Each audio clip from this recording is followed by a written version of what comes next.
change in the fundraising sector has never been greater. But innovations in technology are evolving faster than our ability to understand them. Are these advances good or bad? Do they have unintended consequences? And what is the application to the global fundraising sector? That's what we're here to find out. Welcome to the Fundraising AI Podcast, your up-to-date resource for responsible AI for the global fundraising community, hosted by Nathan Chappell and Scott Rosenkrantz.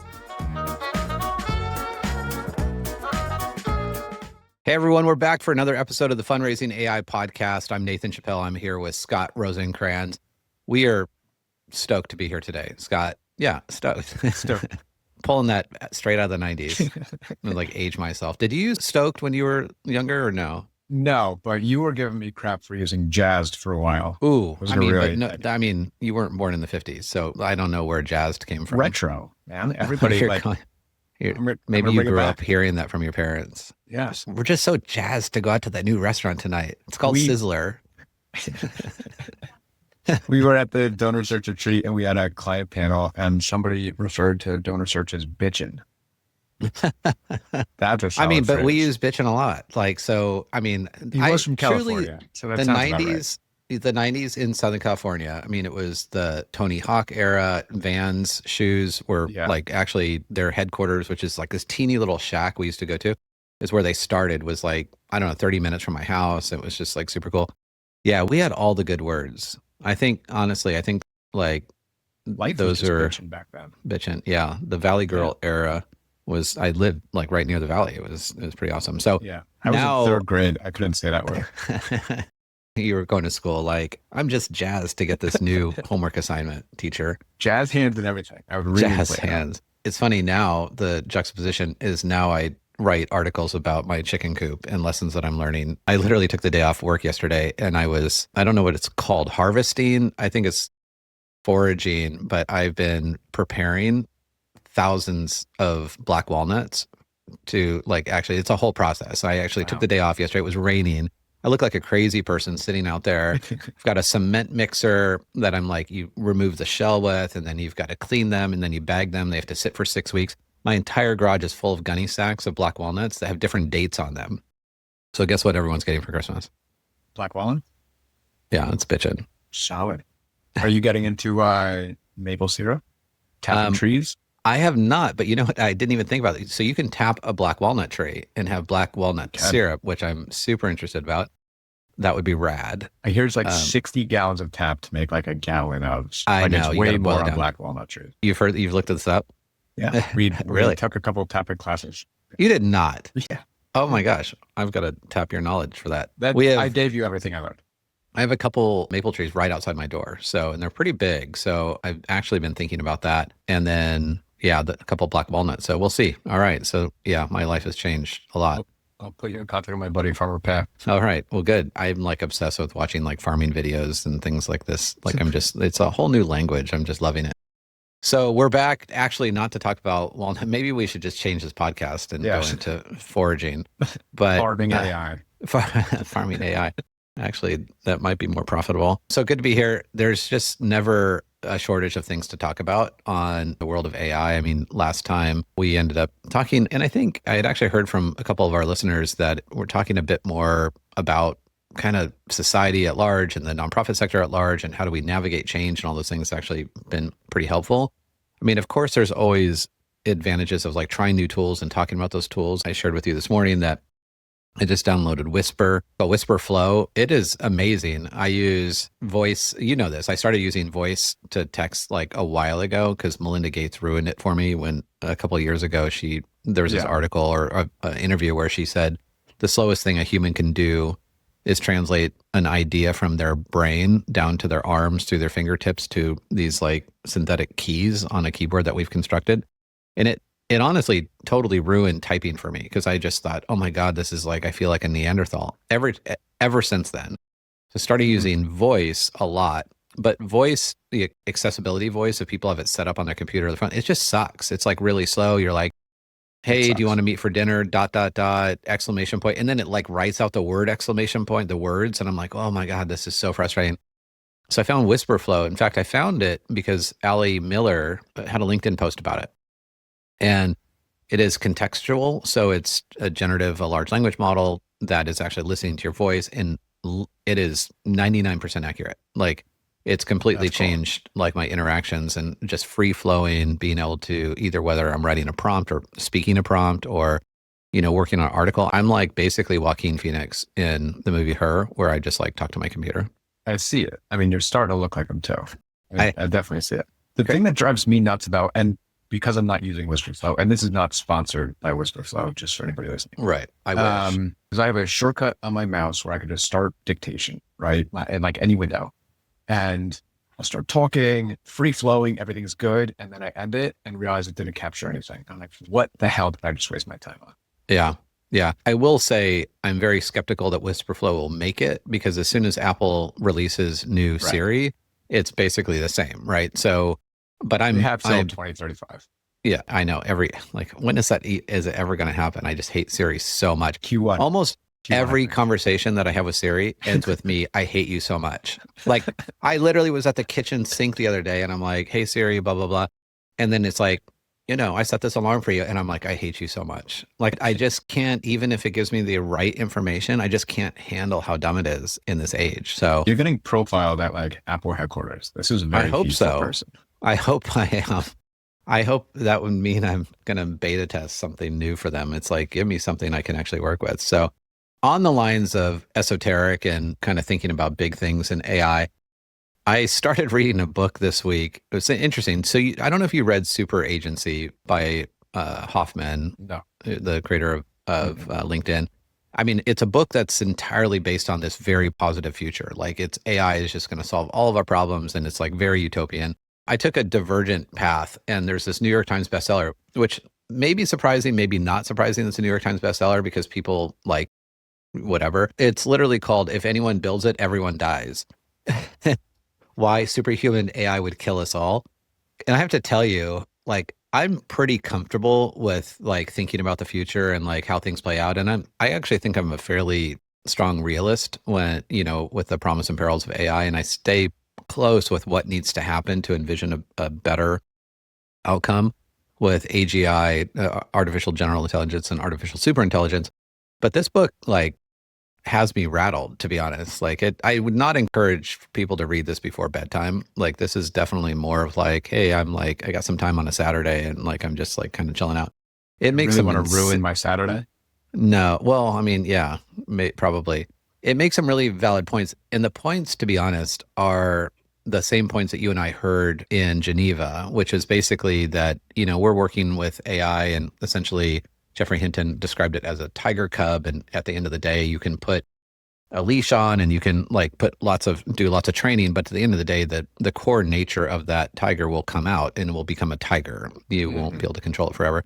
And so this is basically follows that same path. And a lot of, and Hinton and others I contributed to this book. And so, yeah, anyway, I'll end up writing a LinkedIn article on the juxtaposition of between super agency and if anyone builds it, everyone dies. Cause I haven't seen in 1 year 2 books that could be more different. Yeah. Yeah. And I think about the article you sent me about NVIDIA incorporating quantum computing with their AI chips. Like, someone's building it, right? Yeah. It's getting built. This is how Scott and my relationship is. I send an article that says NVIDIA's new product merges AI supercomputing with quantum, and my entire text is, and this is how we get to ASI, which means artificial superintelligence, which means basically the end of the world. So translation, this is how we all die. And we've learned that for me to actually read the articles you send, it's best to send it to me earlier in the day. Right. Because I'm not going to read them that day. I mean, definitely better probably after a therapy session or before a therapy session. I think before therapy because then you're just like, well, it's just information. It's just information. You don't have to believe it.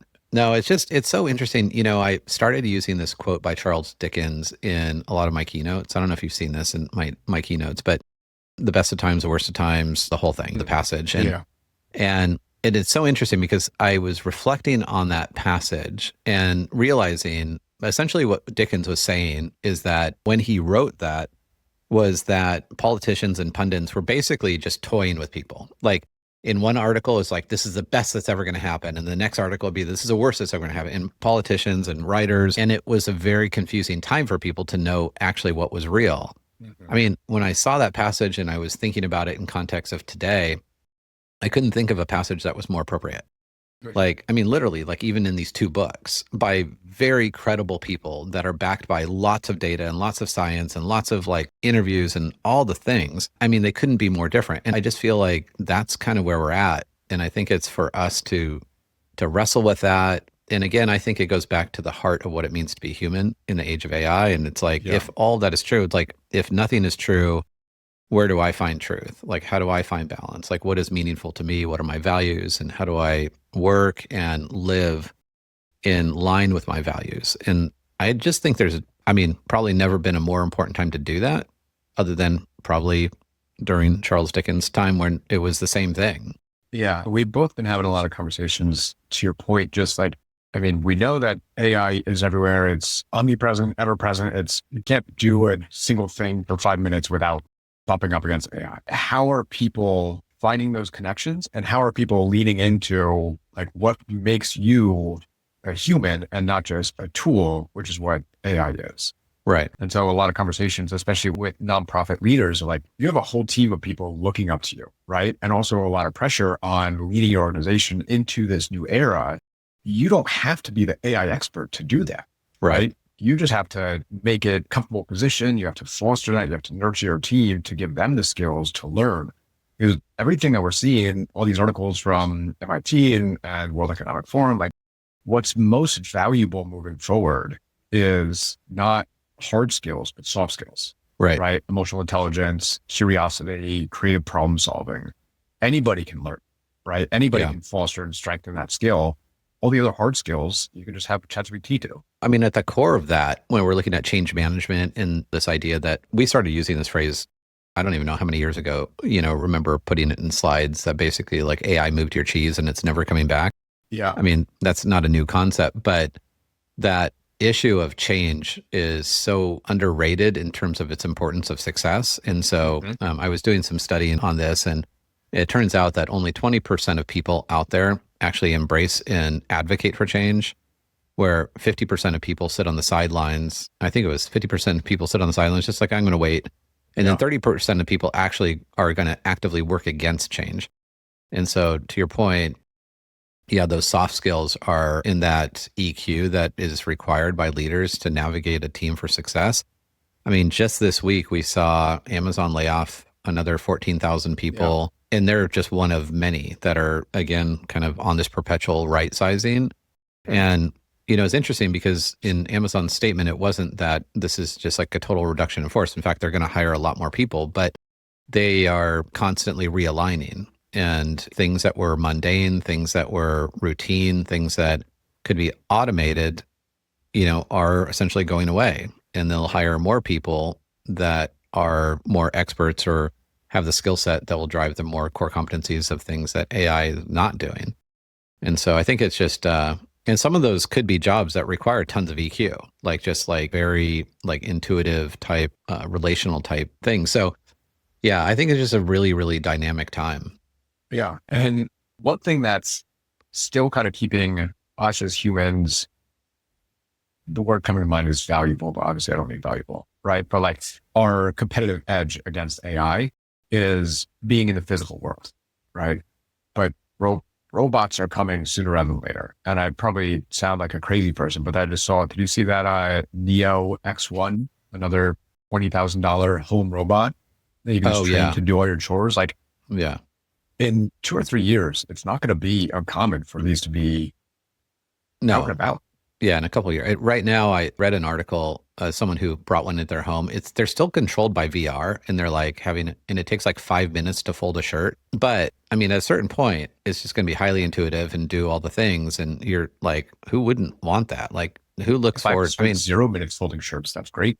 Right. I know. I mean, there's some people that really feel like folding shirts is therapeutic, but we always say this, like, don't use AI for the things that you love or the things that bring you joy. So if like folding shirts is your jam, like, don't have it fold your shirts. And you hate doing dishes, have it do your dishes. But Yeah, I mean, there'll definitely be a time in the next couple of years where it's, Rosie the robot vacuuming and doing the things, and you're just like, that's kind of crazy. Unless society and humanity kind of rejects the premise of that, like it's going to be interesting. I think we'll see a divide of people who they're not just not using the technology because they can afford it. Those that can afford it might reject it because, there's something important about being analog. And I'm finding myself wanting to be more analog. My neighbor, who's a chief AI officer, runs a very analog life, and I totally admire it. Like his cars are analog and all the things, and it's a conscious choice. And yeah, I think there's a lot of value in that. There's all that stuff coming out, the younger generation. I don't know what, is it Gen A? I don't know what Gen it is. Alpha. Gen Alpha. Yeah. That's all.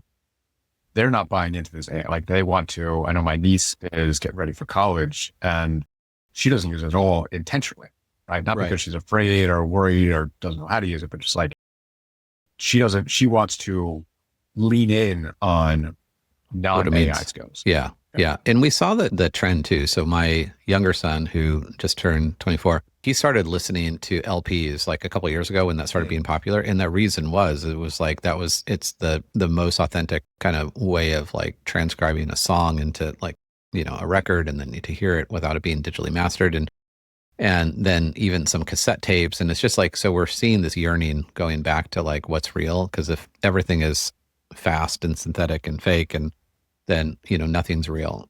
So yeah, I think it's going to be a really interesting time. There was another article that I actually found this week that really caused me to pause, because MIT and Harvard did a study that talks about, and it goes way back into like this philosophy and economics from like 1937, but with agentic AI. So it's not just like AI, making predictions and taking act and like creating new things, but like agentic, which for those that still don't know the term agentic, is AI agents that essentially string together lots of complex tasks, and in some cases make autonomous decisions from like end to end. It's like, I want to achieve an outcome, and it will figure out all the different things it needs to do to achieve that outcome. It can create its own bots. It can like scrape data. It can put it together. It can correlate it. It can email people, whatever. It's interesting. This study, this economist, it's Ronald Coase, C-O-A-S-E, 1937, basically talked about the entire premise of business, and the cost structure of business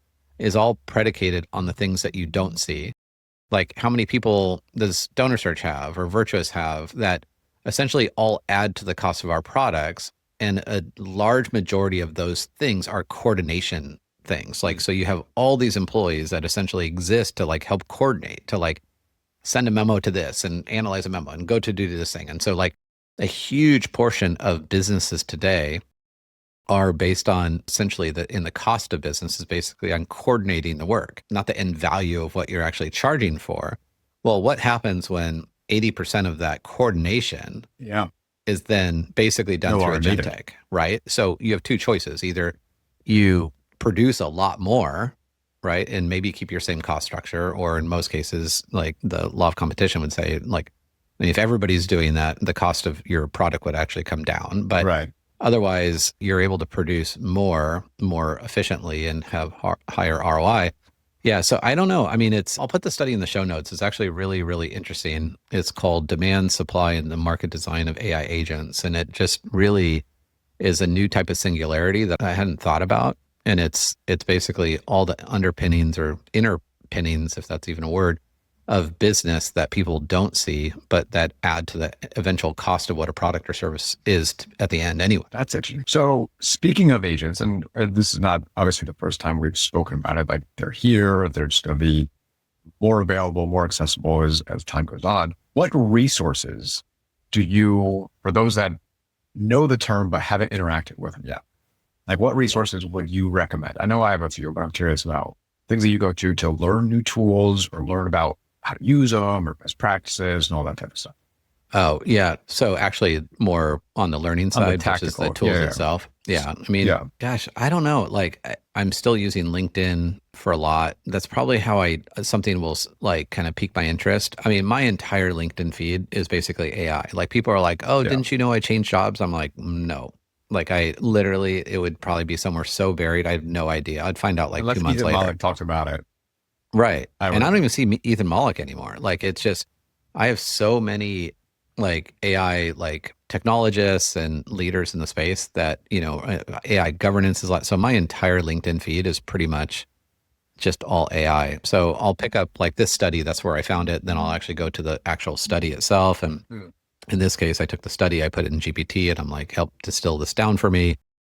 Yeah. I don't know. I do a masterclass occasionally or a LinkedIn course occasionally, but yeah. Yeah. What about you? Masterclass also, LinkedIn. We were talking about this earlier. There's a 3-day course. I think it's free or $1 coming up with Tony Robbins and Ali K. Miller. I think that's November 6th, 7th, and 8th. I don't even know how I found. I don't know if it was an email or saw it a on LinkedIn post. Yeah. Maybe we could put the link in the show notes. But this guy that I've been following lately, I found him on YouTube, and then he has his own course. It's like $25 a month, something like that. But Robert Benjamin, I think he goes by Rob the AI guy. Like, he is on top of everything. Every time there's a new update, within a couple hours, he has a video of how to use it, what it means, and then like best use cases for it. So he's done, if you were to subscribe to his course, or you can just follow him on YouTube, he'll walk through agents, he'll walk through everything. He'll do walkthroughs on how to build it. He'll do, again, highlights of why this matters, tools for it, just very simple language. And then again, Kyle Berend from AI Impact Hub, that's more on the nonprofit side. He's based out of Australia. But those are two resources because, I mean, we all know the term agents, and some of us know what it means and interact with them. I just upgraded ChatGPT Pro because I ran out of my agent licenses, and now I'm bumping up against the 400 a month. But we're also all different places on our AI journey. Yeah. I mean, we shouldn't assume that people know agents. I mean, maybe it might be, sample bias in those that listen to this podcast. But honestly, I ask this question almost every time I present, which is all the time. And like even last week, I was somewhere and I asked like how many people know the word agent. And I think 4 people out of 150 raised their hand.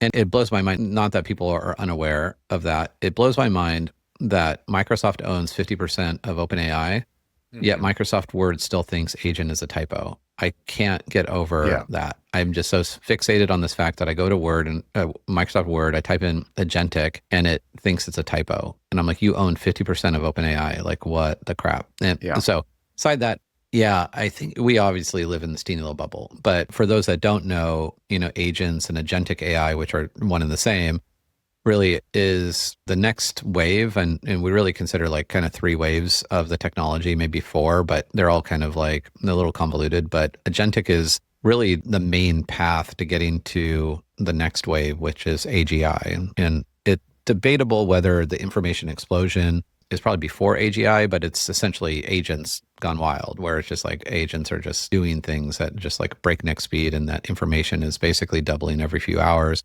That's likely will come. Estimates are between the end of 2027, early 2028, which is really close to when AGI will be achieved. And AGI, for those that don't know, is essentially PhD level agents, so PhD level AI in any single domain. So any domain, any subject that you can think of, there'll be an agent or an AI that's as smart as a PhD in every single domain, but not all those PhDs collectively. And that's when we get to artificial superintelligence, which is when all those PhDs decide to form together one megamind. And that goes back to where we started with in the book that I'm reading, Where Everybody Dies. After our last episode, I can't think of Megamind without thinking of the Pixar Me movie. too. I need to go back and watch that. Thank you for that. I mean, it is such strong application for today's day and age. I know we got to wrap up soon. I got to jump to another meeting, but we're a little way through Q4. What's the rest of your year look like? Are you traveling for November, December? Are you laying low for a bit? No, I travel every week until Thanksgiving. And then after Thanksgiving, maybe once until January. And then we go back at it. So January, I literally have conferences and speaking booked through, I think, October of next year already, which is, every year I'm like, wow, this is kind of neat where I have something booked. Like last year, I think I had something booked up through like March or April, and now it's like October. But I mean, having been focused really like very from a niche perspective in AI and generosity, I mean, it's kind of crazy that the TED Talk that I did in 2018 was AI and the future of generosity. And people thought I had 3 heads and they were like, why does this I mean, for a couple of years, it had like no views. Like nobody wanted to watch that. And AI was not affordable or accessible. Yeah. But it's the world we're living in. And I think it's important to stay on top of that. And then for you and I continuing to focus on fundraising AI, I think that just is something that the sector has needed and will continue to need. So a lot of that work between travel and the end of next year. So Cool. Yeah. How about you? I think my travel is quiet for a bit. I was on the road, not nearly as much as you, but from February till this past week, I don't think I was home for more than 2 weeks, more than a week and a half at a time. But now some downtime, which is great, much needed. Yeah, especially with the cold weather, just trying to like hunker down, I love under it. blankets, sit on the Yeah. couch. Yeah. I love fall. It's like my favorite season. Yeah, It's black walnut season. it is. It is. Gotta get I that kid in you the not. garage, man. I had like 3 nights in a row where I had nightmares about black walnuts. Like it was like this nightmare where like I couldn't keep up. It was like Lucy that was like sorting out the chocolates on the conveyor belt. Like that gives me such an anxiety because I'm like, people don't know this about me. I'm ADHD, but I'm also OCD. So like if I get on a task, like I become consumed by it and I have to like get it done. And when the walnuts keep like you blink, like I was out there, like there's this thing called the nut wizard, which is literally like you go and like scoop up walnuts with it. This is an amazing tool. And as I'm doing it, more are falling. Like it's not good for an OCD person. I don't think farming in general is very good for OCD people because it's like never ending. Yeah. Isn't it like a Greek punishment, like Sisyphus? It 100% like that. And then like Modern day literally walnuts Sisyphus. are hitting you as you're out there. And so, all right. Well, I think this is an important lesson to balance digital with analog in all things that we're doing and be mindful of that. And you and I are going to be doing a live podcast on this in January, February on basically being human first in the AI forward era. And that's going to be at the Accordant Retreat somewhere in like Amelia Island or something like that. So it's going to be fun. Island. Yeah. Accordant to Research Virtuous on my birthday. So can't think of a better way to perfect. celebrate. Yeah. All right. I'll bring you a cake. Cool. All right, Black everyone. Well, how did you know? Yeah, a black walnut cake. Honestly, that's probably going to happen. Yeah, wheels are turning for the next few months. For sure. Yeah. All right. Well, nice to do a quick check-in with you. Thanks everyone for listening. It's so fun when we hear back from people who like on their drive or like listening. And I think, getting to know us a little bit better. If you have questions, if you have themes that you'd like us to talk about, definitely send them our way. We'll put some of these things, the people that Scott was mentioning, to follow in the show notes. Also put the study from MIT and Harvard in the show notes. And so, yeah, thanks for leaning in and we'll talk to you again next week. Yeah. Thanks all.